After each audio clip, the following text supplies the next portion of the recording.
The Gospel of Mark hits the ground running. No genealogies, just immediate action. It begins in the wild, where John the Baptist's cry echoes through the Jordan. Jesus emerges from the water, the Spirit descends, and the wilderness tests him. Without a moment's pause, he is on the move, calling fishermen to leave their nets for a different kind of catch. The pace is relentless. In Capernaum, the roof literally comes off as friends lower a paralyzed man to reach him. Jesus doesn't just heal limbs, he forgives sins, scandalizing the religious elite. He dines with scum, tax collectors and sinners, declaring that the healthy don't need a doctor, but the sick do. By the time he reaches the synagogue on the Sabbath, the tension is a physical weight. He heals a withered hand, and the authorities begin to plot his end.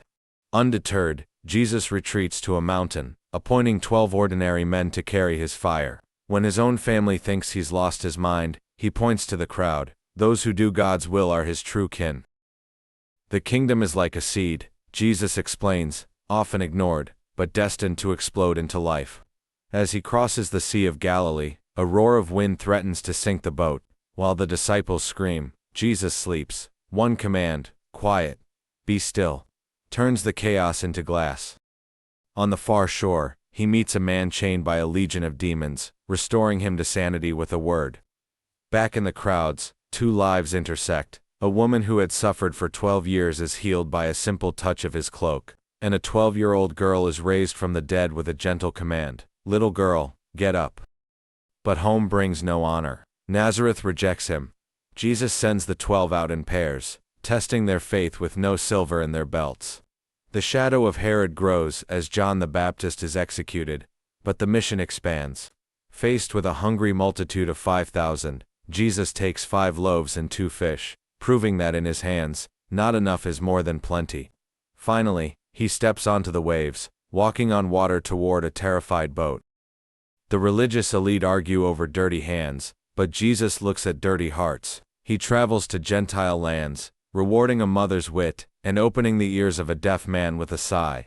In the wilderness, he multiplies bread again, feeding 4,000 souls with divine leftovers. Then comes the pivot. At Caesarea Philippi, Peter finally says the words, "You are the Christ," but the celebration is short-lived. Jesus reveals the cost of the crown, a cross. To save your life, you must lose it. 6 days later, the Son of Man pulls back the curtain of his humanity. On a high mountain, his clothes turn a blinding, supernatural white. Flanked by Moses and Elijah, the transfiguration reveals his true weight.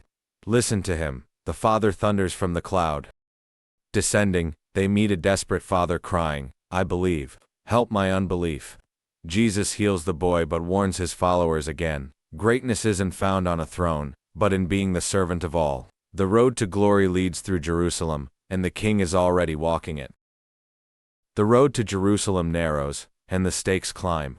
Jesus startles a rich man by suggesting that easier for a camel to pass through a needle's eye is the new standard for the wealthy. While his disciples argue over who gets the best seats in glory, Jesus stops for a blind beggar Bartimaeus and reminds his followers that the Son of Man came to serve, not to be served. The city greets him with a carpet of palms and shouts of Hosanna. But the honeymoon is short-lived. Jesus enters the temple and doesn't just pray, he flips tables. Clearing out the den of thieves, he reclaims the space for prayer. The religious authorities, feeling the sting, try to trap him with questions about taxes and the resurrection. Jesus sidesteps every snare, boiling the entire law down to 2 things: love God and love your neighbor. Finally, he pulls his friends aside to watch a poor widow drop 2 tiny copper coins into the treasury. While the rich make a show of their excess, he declares her nothing is actually everything. The king is in the city, the trap is set, and the shadow of the cross is lengthening. The atmosphere in Jerusalem turns electric and lethal. On the Mount of Olives, Jesus warns of falling temples and rising wars, urging his followers to stay awake. But as the Last Supper ends, that alertness fades. In the shadow-drenched Garden of Gethsemane, Jesus agonizes in prayer, while his disciples drift into sleep. A kiss from Judas shatters the silence, and the servant king is led away in chains. The trial is a frantic theater of shadows. Peter's courage dissolves into 3 denials before the rooster crows. By morning, the crowd swaps Hosanna for crucify. Jesus is stripped, beaten, and march to Golgotha as he breathes his last. The massive temple veil tears from top to bottom. God is no longer behind a curtain.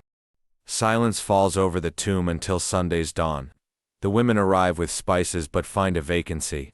A messenger in white delivers the seismic shock: he is risen. Mark leaves us with a breathless mystery. The king has gone ahead into Galilee, beckoning his flawed, fearful friends to follow him once more. Subscribe.